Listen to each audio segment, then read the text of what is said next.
বাংলাদেশ জামাতে ইসলামের পক্ষে কথা বলতে হয়।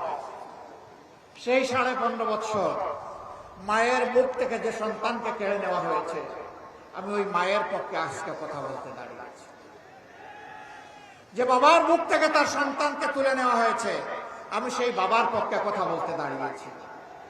যে বোনটির বুক থেকে তার স্বামীকে উধাও করা হয়েছে, আমার সেই বোনটি, আমার মজলুম বোনটির পক্ষে আমি এখানে দাঁড়িয়েছি। যে কচি সন্তানগুলোকে এতিম করা হয়েছে, আমি সেই এতিম অবুঝদের পক্ষে এখানে দাঁড়িয়েছি।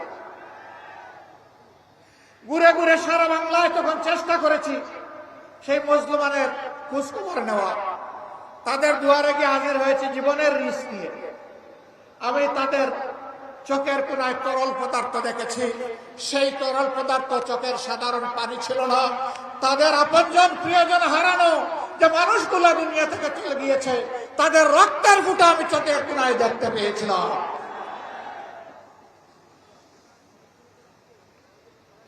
অবুঝ বাচ্চাগুলো বলতো, আসেন আমার সাথে আসেন। হাত ধরে নিয়ে একটা দেয়ালে তার বাবার একটা ছবি দেখে বলতো, এটা আমার বাবা। আমার বাবা কি আর আসবে? এই শিশুদেরকে জবাব দেওয়ার মতো কোন ভাষা আমাদের বুকে টুটে ছিল না। সেদিন আমরা স্তব্ধ হয়ে গিয়েছি। সারা বাংলাদেশকে বৌদ্ধভূমিতে পরিণত করা হয়েছিল। আজ আমি তাদের পক্ষে দাঁড়িয়েছি। এইখানে আমি দাঁড়িয়েছি 11 কোটি মানুষের পক্ষে। সিন্ডিকেট করে চাঁদাবাজের কবলে ফেলে যাদের উপর আর্থিক, দৈহিক, মানসিক সব ধরনের নির্যাতন করা হয়েছে। ব্যাংকগুলা ডাকাতি করে উজাড় করে ফেলা হয়েছে। শেয়ার মার্কেট লুট করে কমপক্ষে 284 জন মানুষকে আত্মহত্যায় বাধ্য করা হয়েছে। লক্ষ লক্ষ পুঁজি বিনিয়োগকারীকে, তরুণদেরকে রাস্তায় বসানো হয়েছে। আজ আমি তাদের পক্ষে দাঁড়িয়েছি। আমি তাদের পক্ষে দাঁড়িয়েছি যারা এদেশের মানুষকে গোলাম বানিয়ে নিজেরা জমিদার হয়ে বসেছিল। তাদের বিরোধিতা করতে গিয়ে যারা আওয়াজ তুলেছিল, তাদের কণ্ঠ স্তব্ধ করে দেওয়ার জন্য জনগণের টাকায় কিনা অস্ত্র থেকে গুলি ছোড়া হয়েছিল। 24-এর বিপ্লবের সময় শিশু থেকে বৃদ্ধ, বোন থেকে ভাই, সেই টেকনাফ থেকে তেতুলিয়া, জাফলং থেকে সুন্দরবন, সবাই নেমে পড়েছে। মা তার 10 মাসের কুলের অবুঝ শিশু নিয়ে রাস্তায় নেমে পড়েছেন রাজধানী ঢাকার উত্তরায়। সাংবাদিক বন্ধুরা প্রশ্ন করেছে, মা আপনি এই সাংঘাতিক কাজটা করতে গেলেন কেন? তিনি জিজ্ঞেস করলেন, আমি কি সাংঘাতিক কাজ করলাম? বলে যে এই যে কুলের অবুঝ শিশু নিয়ে আপনি রাস্তায় এসেছেন, মুহুর্মুহু গুলি আর টিয়ারশেলের ধোঁয়া, যদি কোনো কিছু হয়ে যায়, কয় কি হতে পারে? কয় গুলি এসে আপনাকে, আপনার সন্তানকে খতম করে দিতে পারে।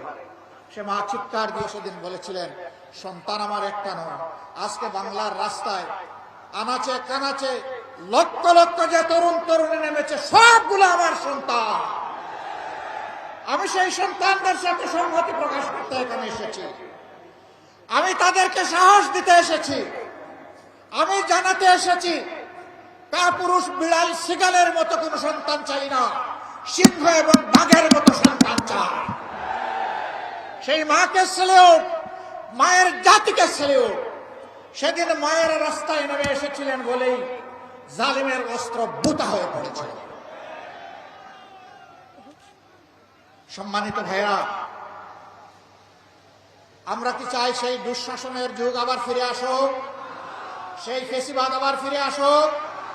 যদি আমরা না চাই, তাহলে যে দুঃখী মানুষগুলোর কথা বললাম, আজকে তাদের মুখে হাসি ফোটানোর জন্য নতুন লড়াই আমাদেরকে শুরু করতে হবে ইনশাআল্লাহ। এ লড়াই কোন দল, কোন গোষ্ঠী, কোন পরিবারের মুক্তির লড়াই নয়। এ লড়াই 11 কোটি মানুষের মুক্তির লড়াই। জাতি, ধর্ম, বর্ণ নির্বিশেষে সারা বাংলাদেশী জনগণের মুক্তির লড়াই। আমরা চেষ্টা করেছি 5 তারিখ আল্লাহ তাআলার পক্ষ থেকে এই নিয়ামত পাওয়ার সাথে সাথে সেজদায় পড়ে আল্লাহ শুকরিয়া আদায় করতে। আমরা সেদিন দেশবাসীকে আশ্বস্ত করে সাহস দিয়ে বলেছিলাম, জুলুম আমাদের উপর যাই করা হোক না কেন, আমরা ইনশাআল্লাহ